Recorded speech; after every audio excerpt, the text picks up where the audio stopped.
Did you see it?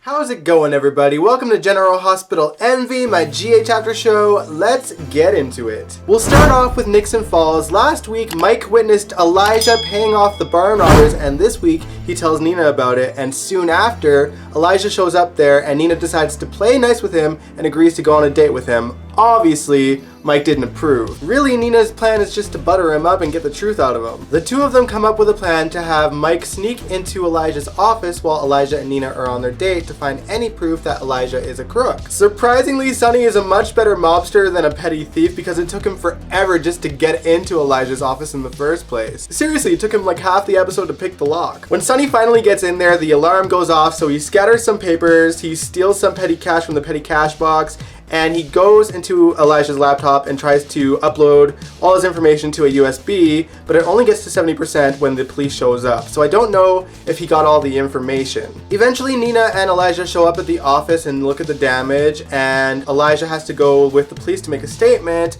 Nina says she'll just walk home, and when he leaves, she sneaks back into the office and hacks his laptop. She prints some documents off of his laptop, but before she can leave, Elijah shows up back there and spots her. However, I noticed that Nina had dropped her earring purposely in the episode earlier so that she has an excuse just in case someone might come back and find her there, which I think is going to happen on Monday's episode. Meanwhile, back in Port Charles, Sonny's widow, Carly, is taking nicely to her new role as mob queenpin, and Jax isn't too happy about it. While Carly, Jax, and Jocelyn are trying to have a parent-to-child talk, Carly is constantly having to answer her phone and answer text messages that are clearly not from the Metro Court. At one point, Jocelyn seen Carly on the phone with Jason, and she had a bit of a meltdown. Jocelyn basically had to act like the parent because Carly was feeling guilty for Jason being in the position that he's in, and Jocelyn reassures her that Jason doesn't do anything that he doesn't want to do. Jocelyn, I gotta correct you there, girl. Jason clearly will do things that he doesn't want to do for Carly. He is literally Carly's bitch. Dude is literally miserable from the situation right now. Anyway, now that Jax knows that Carly is running the mob, he wants Jocelyn to move back in with him, and obviously Carly doesn't agree with that,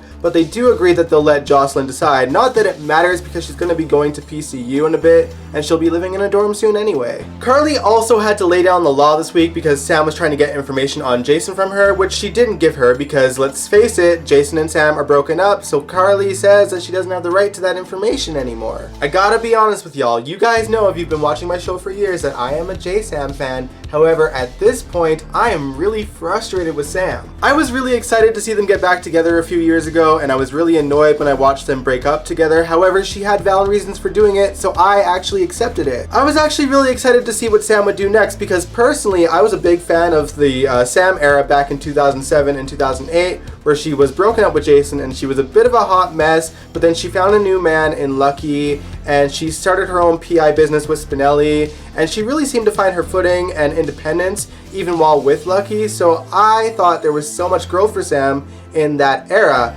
However, this time around, it's not the same story. Instead of finding herself and finding someone new and moving on with her life, she just keeps inserting herself back into Jason's life. Let's just quickly summarize what she's done this week, okay? First, she tries to track Jason down with Spinelli's help, and she runs into Dante, who, by the way, is officially back on the PCPD, and the show celebrates that by giving Dante a minute-long shower scene where he's freshly shaven and has a new haircut. Personally, I kinda liked the beard. Anyway, when Sam realizes that Dante is hot on Jason's trail, she slashes his tires. Then, when she finally finds Jason and Britt, she provides him and herself, not Britt, passports so that they can go on the run to Canada. Jason had to point out to her that if she got caught trying to help him escape the country, then Sam will go back to jail because she's still on parole. And then their kids would have no parents left. Now, if y'all know me, you know that the reason that I loved Jason and Sam so much was the Bonnie and Clyde vibes that they had, but this is not the dynamic anymore. They do have kids to think about,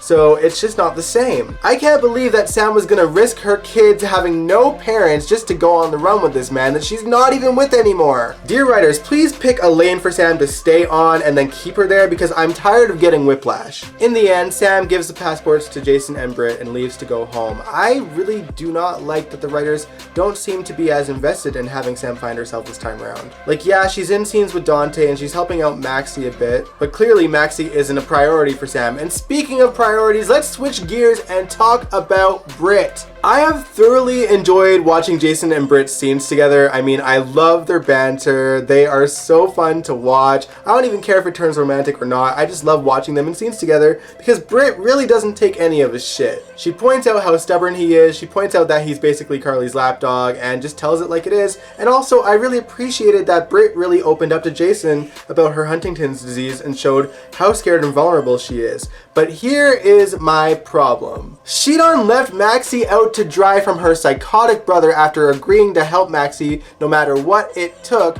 and now she's telling Jason that she is in this on-the-run situation for the long haul. Now Maxie is in far more danger than ever, and all she has is her brain power and Brooklyn's brain power to come up with a game plan, and even when you squish those two brains together, it doesn't even form a fully functioning one. She's screwed. Maxie had to go get a new OBGYN, and then she was duped into hiring a nurse that is under Peter's thumb, and by the way, Peter killed the real one, so that's just another thing to add to his list of crimes he keeps getting away with. Maxie and Brooklyn got a house in Beecher's Corner to have the baby in, and they were gonna bring Bobby along, but I don't think that's gonna happen because Dr. Navarro, the new OBGYN, says that she thinks that Maxie should induce the labor tonight. Dr. Navarro says that if they induce the labor tonight, then Maxie would be right on schedule, which I should hope so, Dr. Navarro, because Maxie has been pregnant since March of last year. Last year, it's May. Have the damn baby already. 14-month-long pregnancy, I swear. To make matters worse, Valentine wants to move into the Quartermain mansion to keep an eye on Brooklyn, and Peter is planning on kidnapping Maxie and the baby and going into hiding once the baby is born. Maxie is literally doomed. This is a whole disaster. Peter is still being a douchebag elsewhere as well. Chase needed more of the antidote, and before Peter gave it to Anna, he dangled it and teased her with it. I swear to God, if this man doesn't die by the end of May sweeps, I will freak out. Chase is already starting to get suspicious and suspects that Finn knows way more about what's wrong with Chase than he's letting in on, which is true. It's a shame that he isn't as receptive to what Michael and Willow are doing behind his back. And by the way, can we give kissing privileges to anyone else? Anyone else besides Milo, please. Give it to Scotty and Obrecht for all I care. Anyway, who here is tired of pregnancy storylines? Show of hands.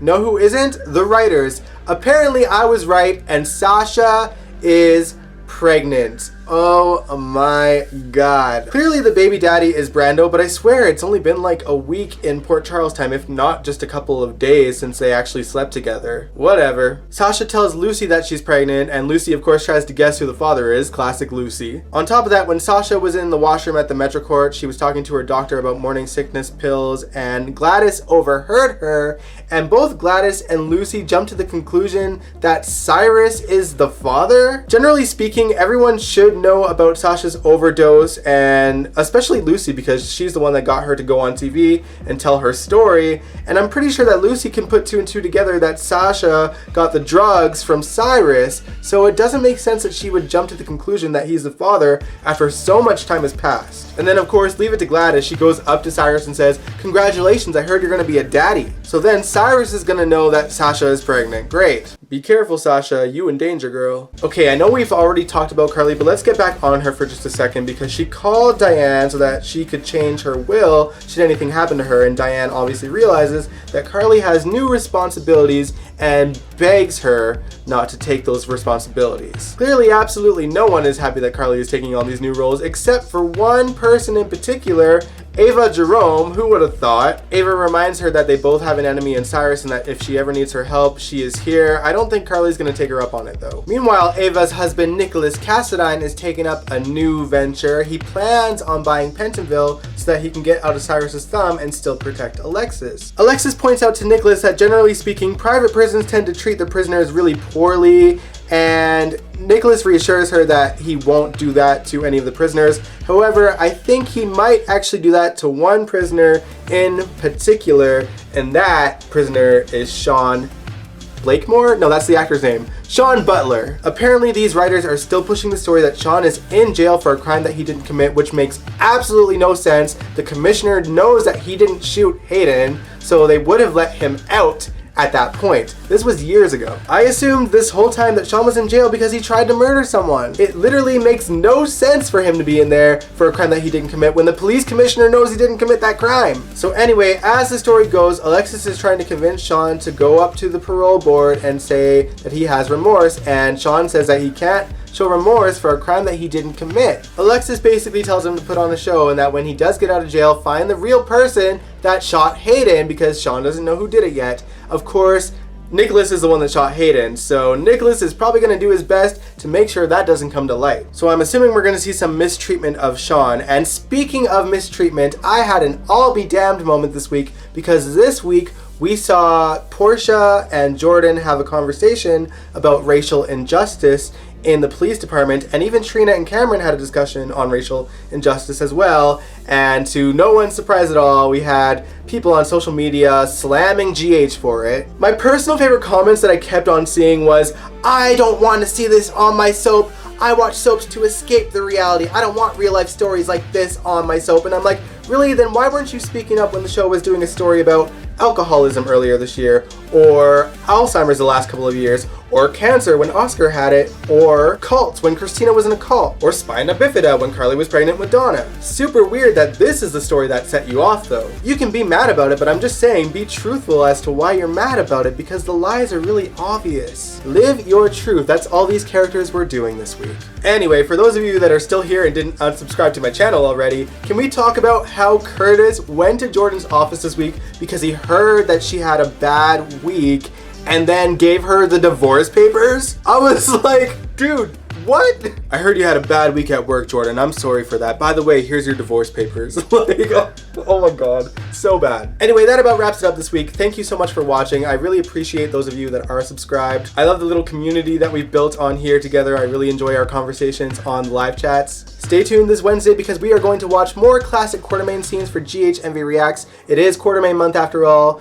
If you like this video though, give it a big old thumbs up. Subscribe if you want to. I'd really appreciate it. And I will catch you guys next time. Peace out.